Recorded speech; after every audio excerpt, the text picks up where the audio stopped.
Hello, and welcome to Family Folktales from the Nashville Public Library. I'm Susan Poulter, a librarian at the main library. Today's story is Kupti and Imani, a Punjabi story found in Andrew Lang's Olive Fairy book. Once there was a king who had 2 daughters, and their names were Kupti and Imani. He loved them both very much, and spent hours in talking to them. And one day he said to Kupti the elder, "Are you satisfied to leave your life and fortune in my hands?" "Verily, yes," answered the princess, surprised at the question. "In whose hands should I leave them, if not in yours?" But when he asked his younger daughter Imani the same question, she replied, "No, indeed. If I had the chance, I would make my own fortune." At this answer, the king was very displeased and said, "You are too young to know the meaning of your words. But be it so, I will give you the chance of gratifying your wish." Then he sent for an old lame fakir who lived in a tumble-down hut on the outskirts of the city. And when he had presented himself, the king said, "No doubt, as you are very old and nearly crippled, you would be glad of some young person to live with you and serve you. So I will send you my younger daughter. She wants to earn her living, and she can do so with you." Of course, the old fakir had not a word to say, or if he had, he was really too astonished and troubled to say it. But the young princess went off with him smiling, and tripped along quite gaily, whilst he hobbled home with her in perplexed silence. Directly they got to the hut, the fakir began to think what he could arrange for the princess's comfort. But after all, he was a fakir, and his house was bare, except for 1 bedstead, 2 old cooking pots, and an earthen jar for water, and one cannot get much comfort out of those things. However, the princess soon ended his perplexity by asking, "Have you any money?" "I have a penny somewhere," replied the fakir. "Very well," rejoined the princess. "Give me the penny, and go out and borrow me a spinning wheel and a loom." After much seeking, the fakir found the penny, and started on his errand, whilst the princess went off shopping. First she bought a farthing's worth of oil, and then she bought 3 farthings worth of flax. When she got back with her purchases, she set the old man on the bedstead and rubbed his crippled leg with the oil for an hour. Then she sat down to the spinning wheel and spun and spun and spun all night long, whilst the old man slept, until, in the morning, she had spun the finest thread that ever was seen. Next she went to the loom and wove and wove and wove, until by evening she had woven a beautiful silver cloth. "Now," said she to the fakir, "go into the marketplace and sell my cloth whilst I rest." "And what am I to ask for it?" asked the old man. 2 gold pieces," replied the princess. So the fakir hobbled away and stood in the marketplace to sell the cloth. Presently the elder princess drove by, and when she saw the cloth, she stopped and asked the price. 2 gold pieces," said the fakir, and the princess gladly paid them, after which the old fakir hobbled home with the money. As she had done before, so Imani did again day after day. Always she spent a penny upon oil and flax, always she tended the old man's lame limb, and spun and wove the most beautiful cloths, and sold them at high prices. Gradually the city became famous for her beautiful stuffs. The old man's lame leg became straighter and stronger, and the hole under the floor of the hut, where they kept their money, became fuller and fuller of gold pieces. At last one day the princess said, "I really think we have got enough to live in greater comfort." And she sent for builders, and they built a beautiful house for her and the old fakir, and in all the city there was none finer except the king's palace. Presently this reached the ears of the king, and when he inquired whose it was, they told him that it belonged to his daughter. "Well," exclaimed the king, "she said that she would make her own fortune, and somehow or other she seems to have done it." A little while after this, business took the king to another country, and before he left he went to his elder daughter to ask what she would like him to bring her back as a gift. "A necklace of rubies," answered she. And then the king thought he would like to ask Imani too. So he sent a messenger to find out what sort of a present she wanted.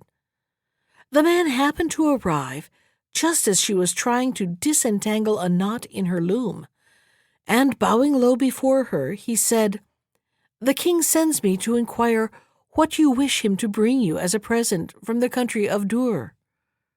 But Imani, who was only considering how she could best untie the knot without breaking the thread, replied, "Patience," meaning that the messenger should wait till she was able to attend him.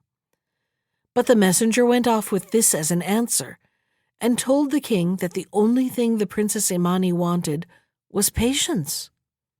"Oh," said the king, "I don't know whether that's a thing to be bought at Dur. I never had it myself, but if it is to be got, I will buy it for her." Next day the king departed on his journey, and when his business at Dur was completed, he bought for Kupti a beautiful ruby necklace. Then he said to a servant, "The Princess Imani wants some patience. I did not know there was such a thing, but you must go to the market and inquire, and if any is to be sold, get it and bring it to me." The servant saluted and left the king's presence. He walked about the market for some time, crying, "Has anyone patience to sell? Patience to sell?" And some of the people mocked, and some who had no patience told him to go away and not be a fool. And some said, "The fellow's mad," as though one could buy or sell patience. At length it came to the ears of the king of Dur that there was a madman in the market trying to buy patience. And the king laughed and said, "I should like to see that fellow. Bring him here." And immediately his attendants went to seek the man, and brought him to the king, who asked, "What is this you want?" And the man replied, "Sire, I am bidden to ask for patience." "Oh," said the king, "you must have a strange master. What does he want with it?" "My master wants it as a present for his daughter Imani," replied the servant. "Well," said the king, "I know of some patience which the young lady might have if she cares for it, but it is not to be bought." Now the king's name was Subar Khan, and Subar means patience. But the messenger did not know that or understand that he was making a joke.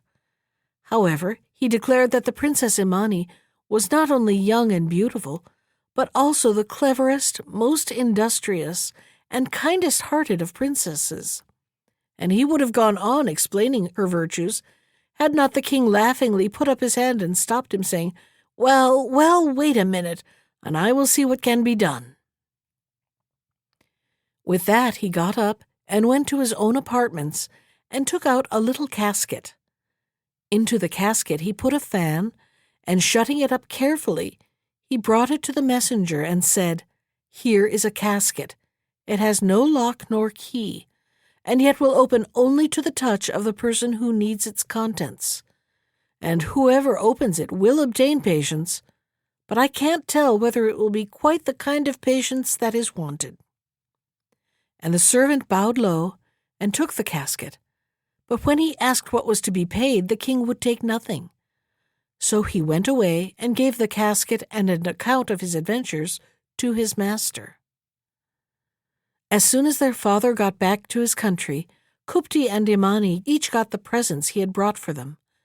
Imani was very surprised when the casket was brought to her by the hand of a messenger. "But," she said, "what is this? I never asked for anything. Indeed, I had no time, for the messenger ran away before I had unraveled my tangle." But the servant declared that the casket was for her, so she took it with some curiosity, and brought it to the old fakir. The old man tried to open it, but in vain. So closely did the lid fit that it seemed to be quite immovable, and yet there was no lock, nor bolt, nor spring, nor anything, apparently, by which the casket was kept shut. When he was tired of trying, he handed the casket to the princess, who hardly touched it before it opened quite easily, and there lay within a beautiful fan. With a cry of surprise and pleasure, Imani took out the fan and began to fan herself. Hardly had she finished 3 strokes of the fan before there suddenly appeared from nowhere in particular King Subbar Khan of Dur. The princess gasped and rubbed her eyes, and the old fakir sat and gazed in such astonishment that for some minutes he could not speak. At length he said, "Who may you be, fair sir, if you please?" "My name," said the king, "is Subbar Khan of Dur. This lady," bowing to the princess, "has summoned me, and here I am." "I?" stammered the princess. "I have summoned you? I never saw or heard of you in my life before, so how could that be?" Then the king told them how he had heard of a man in his own city of Dur trying to buy patience, and how he had given him the fan in the casket. "Both are magical," he added. "When anyone uses the fan, in 3 strokes of it I am with them. If they fold it and tap it on the table, in 3 taps I am at home again. The casket will not open to all, but you see it was this fair lady who asked for patience, and as that is my name, here I am, very much at her service." Now the Princess Imani, being of a high spirit, was anxious to fold up the fan and give the 3 taps which would send the king home again. But the old fakir was very pleased with his guest, and so in one way and another they spent quite a pleasant evening together before Subbar Khan took his leave. After that he was often summoned, and as both the fakir and he were very fond of chess and were good players, they used to sit up half the night playing, and at last a little room in the house began to be called the king's room, and whenever he stayed late, he used to sleep there and go home again in the morning. By and by, it came to the ears of the Princess Kupti that there was a rich and handsome young man visiting at her sister's house, and she was very jealous. So she went one day to pay Imani a visit, and pretended to be very affectionate and interested in the house, and in the way in which Imani and the old fakir lived, and of their mysterious and royal visitor.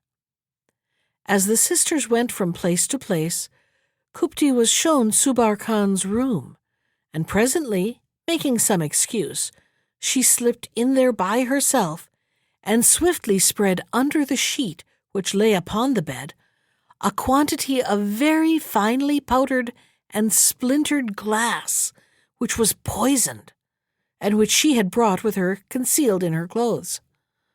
Shortly afterwards she took leave of her sister, declaring that she could never forgive herself for not having come near her all this time, and that she would now begin to make amends for her neglect.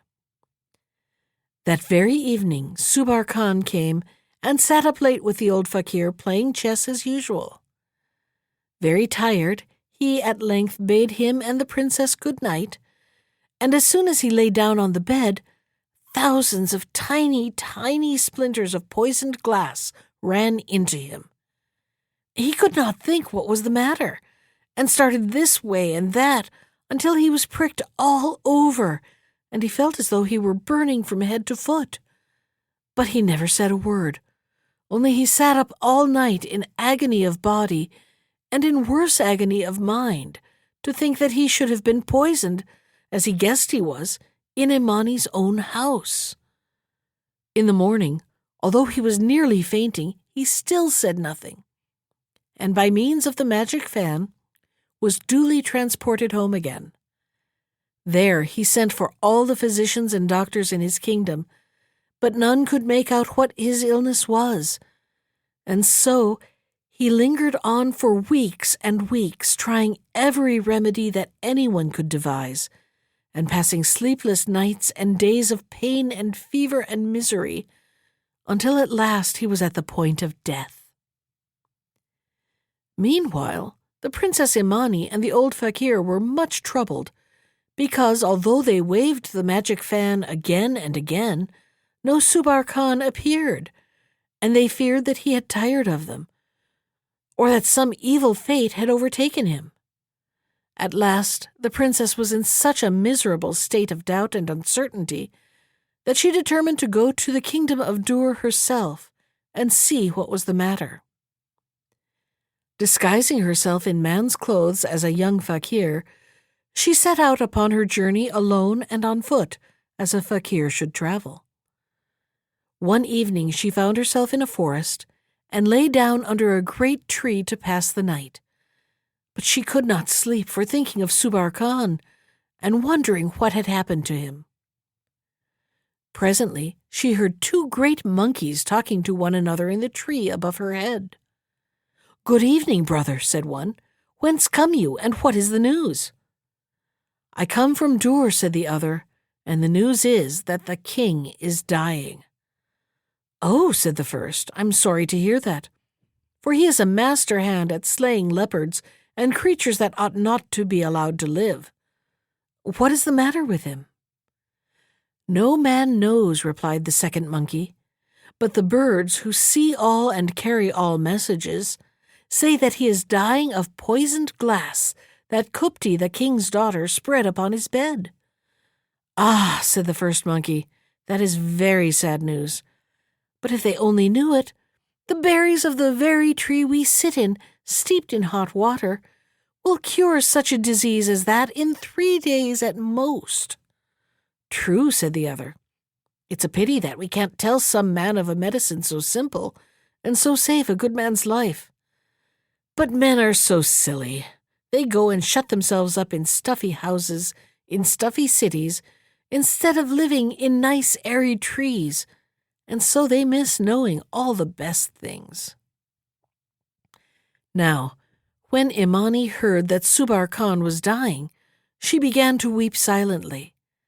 But as she listened, she dried her tears and sat up, and as soon as daylight dawned over the forest, she began to gather the berries from the tree until she had filled her cloth with a load of them. Then she walked on as fast as she could, and in 2 days reached the city of Dur. The first thing she did was to pass through the market crying, "Medicine for sale! Are any ill that need my medicine?" And presently one man said to his neighbor, "See, there is a young fakir with medicine for sale. Perhaps he could do something for the king."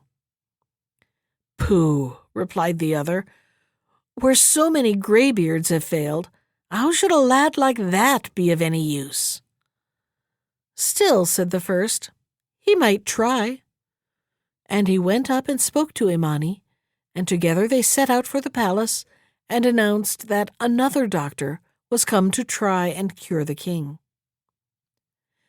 After some delay, Imani was admitted to the sick room, and whilst she was so well disguised that the king did not recognize her, he was so wasted by illness that she hardly knew him. But she began at once, full of hope, by asking for some apartments all to herself and a pot in which to boil water. As soon as the water was heated, and she steeped some of her berries in it and gave the mixture to the king's attendants and told them to wash his body with it. The first washing did so much good that the king slept quietly all night. Again, the second day she did the same, and this time the king declared he was hungry and called for food. After the third day he was quite well, only very weak from his long illness. On the fourth day he got up and sat upon his throne, and then sent messengers to fetch the physician who had cured him.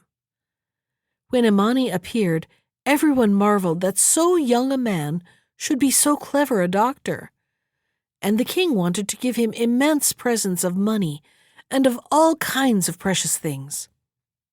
At first Imani would take nothing, But at last she said that, if she must be rewarded, she would ask for the king's signet ring and his handkerchief. So as she would take nothing more, the king gave her his signet ring and his handkerchief, and she departed and traveled back to her own country as fast as she could. A little while after her return, when she had related to the fakir all her adventures, they sent for Subar Khan by means of the magic fan, and when he appeared, they asked him why he had stayed away for so long. Then he told them all about his illness and how he had been cured, and when he had finished, the princess rose up and, opening a cabinet, brought out the ring and handkerchief and said, laughing, "Are these the rewards you gave to your doctor?" At that the king looked, and he recognized her and understood in a moment all that had happened. And he jumped up and put the magic fan in his pocket and declared that no one should send him away to his own country any more unless Imani would come with him and be his wife. And so it was settled, and the old fakir and Imani went to the city of Dur, where Imani was married to the king and lived happily ever after. That was Kupti and Imani from Andrew Lang's Olive Fairy book. Special thanks to Ginger Sands for our theme music. You can find more of Ginger's music at iTunes or on her website at www.gingersands.com. And if you'd like to comment on today's story, send me an email. I can be reached at susan.poulter, that's Poulter, @nashville.gov. Thanks for listening.